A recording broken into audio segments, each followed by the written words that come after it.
ಸ್ನೇಹಿತರೆ, ಇವತ್ತಿನ ವಿಡಿಯೋದಲ್ಲಿ ನಾವು ಪಿತೃದೋಷ ಯಾವ ಕಾರಣಕ್ಕೆ ಬರುತ್ತೆ, ನಾವು ಪಿತೃಗಳ ಪೂಜೆಯನ್ನು ಏನಕ್ಕೆ ಮಾಡ್ತೀವಿ, ಹಾಗೆ ನಮ್ಮ ಕುಟುಂಬದ ಸದಸ್ಯರಿಗೆ ಅಥವಾ ನಮ್ಮ ಕುಟುಂಬಕ್ಕೆ ಪಿತೃದೋಷ ಇದೆ ಅನ್ನೋದನ್ನು ಯಾವ ರೀತಿ ತಿಳ್ಕೋಬೇಕು, ಏನೆಲ್ಲ ಸಮಸ್ಯೆಗಳು ಆಗ್ತಿದ್ದಾವೆ ಅಂತ ಅಂದಾಗ ನಮಗೆ ಪಿತೃದೋಷ ಇದೆ ಅನ್ನೋದು ಗೊತ್ತಾಗುತ್ತೆ. ಸ್ನೇಹಿತರೆ, ತುಂಬ ಜನಕ್ಕೆ ಗೊತ್ತಾಗಲ್ಲ, ಇದ್ರ ಬಗ್ಗೆ ಕೆಲವ್ರಿಗೆ ನಂಬಿಕೆನೂ ಕೂಡ ಇರೋದಿಲ್ಲ. ಆದರೆ ಕೆಲವೊಂದನ್ನು ನಂಬಲೇಬೇಕಾದಂತಹ ಪರಿಸ್ಥಿತಿ ಇರುತ್ತೆ. ನಂಬಿಕೆ ಇದ್ದಂಥವ್ರಿಗೆ, ನಂಬೋಂಥವ್ರಿಗೆ ಮಾತ್ರ ಇದೆಲ್ಲ ನಿಜ ಅಂತ ಅನಿಸುತ್ತೆ, ಎಲ್ರಿಗೂ ಕೂಡ ಅನಿಸೋದಿಲ್ಲ. ಹಾಗಾಗಿ ಪಿತೃದೋಷ ಇದೆ ಅನ್ನೋದು ನಮಗೆ ಗೊತ್ತಾಗಬೇಕು ಅಂದರೆ ಯಾವ ರೀತಿಯ ಘಟನೆಗಳು ನಡೆಯೋದಕ್ಕೆ ಪ್ರಾರಂಭವಾಗ್ತವೆ ಅನ್ನೋದ್ರ ಬಗ್ಗೆ ಈ ವಿಡಿಯೋದಲ್ಲಿ ತಿಳಿಸ್ಕೊಡ್ತೀನಿ.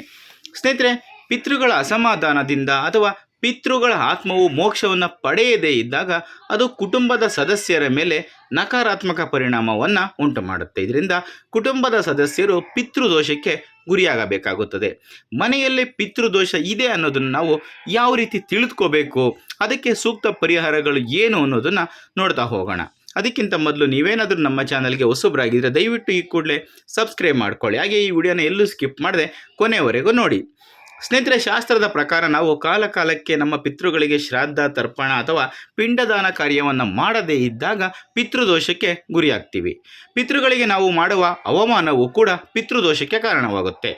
ಆದರೆ ಶಾಸ್ತ್ರದ ಪ್ರಕಾರ ಓರ್ವ ವ್ಯಕ್ತಿಯ ಜಾತಕದಲ್ಲಿ ರಾಹು, ಕೇತು ಅಥವಾ ಶನಿ ಗ್ರಹವು ಸೂರ್ಯ ಅಥವಾ ಚಂದ್ರನೊಂದಿಗೆ ಅಶುಭ ಸ್ಥಾನದಲ್ಲಿ ಇದ್ದಾಗ ಪಿತೃದೋಷ ಉಂಟಾಗುತ್ತದೆ ಅನ್ನುವುದು ಕೆಲವು ಶಾಸ್ತ್ರದ ನಂಬಿಕೆ. ಪಿತೃದೋಷದಿಂದ ವ್ಯಕ್ತಿಯು ಆರೋಗ್ಯದ ಸಮಸ್ಯೆಗಳನ್ನು, ಸಂತಾನಕ್ಕೆ ಸಂಬಂಧಿಸಿದ ಸಮಸ್ಯೆಗಳನ್ನು, ಉದ್ಯೋಗ, ವ್ಯಾಪಾರ ಹಾಗೂ ವ್ಯವಹಾರದಲ್ಲಿ ಕೆಲವೊಂದಷ್ಟು ಸಮಸ್ಯೆಗಳನ್ನು ಎದುರಿಸುತ್ತಾನೆ. ಪಿತೃದೋಷಗಳಿಗೆ ಒಳಗಾದರೆ ಅಥವಾ ಪಿತೃದೋಷದಿಂದ ನಾವು ಸಮಸ್ಯೆಗಳನ್ನು ಎದುರಿಸುವಂತಾದರೆ ಯಾವೆಲ್ಲ ಲಕ್ಷಣಗಳು ಕಾಣಿಸಿಕೊಳ್ಳುತ್ತೆ ಅನ್ನೋದನ್ನು ಒಂದೊಂದಾಗಿ ನೋಡ್ತಾ ಹೋಗೋಣ. ಸ್ನೇಹಿತರೆ, ನಾವು ಎಷ್ಟೇ ಕಷ್ಟಪಟ್ಟು ಕೆಲಸ ಮಾಡಿದರೂ ಕೂಡ ಆ ಕೆಲಸದಿಂದ ನಾವು ಶುಭ ಫಲಿತಾಂಶಗಳನ್ನು ಪಡೆದುಕೊಳ್ಳದೆ ವಿರುದ್ಧ ಫಲಿತಾಂಶಗಳನ್ನು ಅಂದರೆ ಅಶುಭ ಫಲಿತಾಂಶಗಳನ್ನು ಪಡೆದುಕೊಂಡರೆ, ತಂದೆ ಮತ್ತು ಮಕ್ಕಳ ನಡುವೆ ಪದೇ ಪದೇ ಜಗಳಗಳು ನಡೆಯುತ್ತಿದ್ದರೆ, ಮನೆಯಲ್ಲಿ ಹಣದ ಸಮಸ್ಯೆಗಳು ಎದುರಾಗುತ್ತಿದ್ದರೆ, ಶುಭ ಕಾರ್ಯಗಳು ಅರ್ಧಕ್ಕೆ ನಿಂತು ಹೋಗುತ್ತಿದ್ದರೆ, ಅಂತಹ ಸಮಯದಲ್ಲಿ ಪಿತೃಗಳು ನಮ್ಮ ಮೇಲೆ ಕೋಪಿಸಿಕೊಂಡಿದ್ದಾರೆ ಎಂಬುದನ್ನು ಅರ್ಥ ಮಾಡಿಕೊಳ್ಳಬೇಕಾಗುತ್ತದೆ. ಇನ್ನು ಪಿತೃದೋಷವು ನಮ್ಮ ಜೀವನವನ್ನು ಆವರಿಸಿಕೊಂಡಿದ್ದರೆ ನಾವು ಕೈಗೆತ್ತಿಕೊಂಡ ಕೆಲಸ ಯಾವುದೇ ಹಂತದಲ್ಲೂ ಕೂಡ ಪೂರ್ಣಗೊಳ್ಳುವುದಿಲ್ಲ, ಅಡೆತಡೆಗಳು ಎದುರಾಗುತ್ತವೆ. ಯಾವುದೇ ಕೆಲಸ ಮಾಡಲು ಹೋದರೂ ಅದು ಅರ್ಧಕ್ಕೆ ನಿಂತು ಹೋಗುತ್ತದೆ. ಮುಂದಿನದಾಗಿ ಚಿಕ್ಕ ಪುಟ್ಟ ಕೆಲಸಗಳಿಗೂ ಚಿಂತೆ ಕಾಡಲು ಪ್ರಾರಂಭವಾಗುತ್ತದೆ. ಆರೋಗ್ಯದ ಸಮಸ್ಯೆಗಳು ಬೆಂಬಿಡದೆ ಕಾಡಲು ಪ್ರಾರಂಭಿಸುತ್ತವೆ. ಕುಟುಂಬದ ಸದಸ್ಯರು ಒಂದಲ್ಲ ಒಂದು ಆರೋಗ್ಯದ ಸಮಸ್ಯೆಗಳನ್ನು ಎದುರಿಸುತ್ತಾ ಇರ್ತಾರೆ.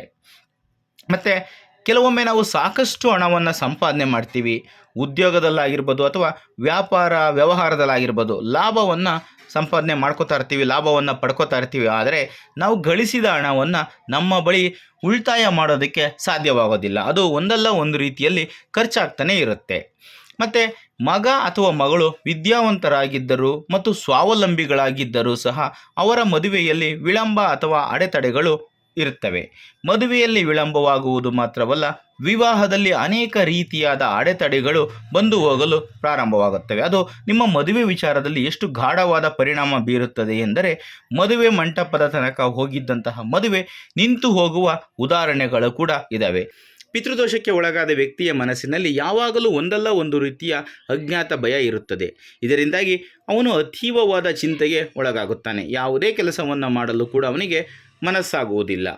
ಜೀವನದಲ್ಲಿ ಎಲ್ಲ ಸೌಕರ್ಯಗಳು ಮತ್ತು ಸೌಲಭ್ಯಗಳನ್ನು ಹೊಂದಿದ್ದರೂ ಕೂಡ ಯಾವುದೇ ಕೆಲಸ ಮಾಡಲು ಮನಸ್ಸಾಗುವುದಿಲ್ಲ. ಜಡತ್ವ ಎನ್ನುವುದು ಅವನ ಬೆನ್ನಿಗೆ ಬಿದ್ದಿರುತ್ತದೆ. ಅಷ್ಟು ಮಾತ್ರವಲ್ಲ, ಪಿತೃದೋಷವು ಇವರಿಗೆ ಸಂತಾನ ಸಮಸ್ಯೆಗಳನ್ನು ಕೂಡ ಎದುರಿಸುವಂತೆ ಮಾಡುತ್ತದೆ.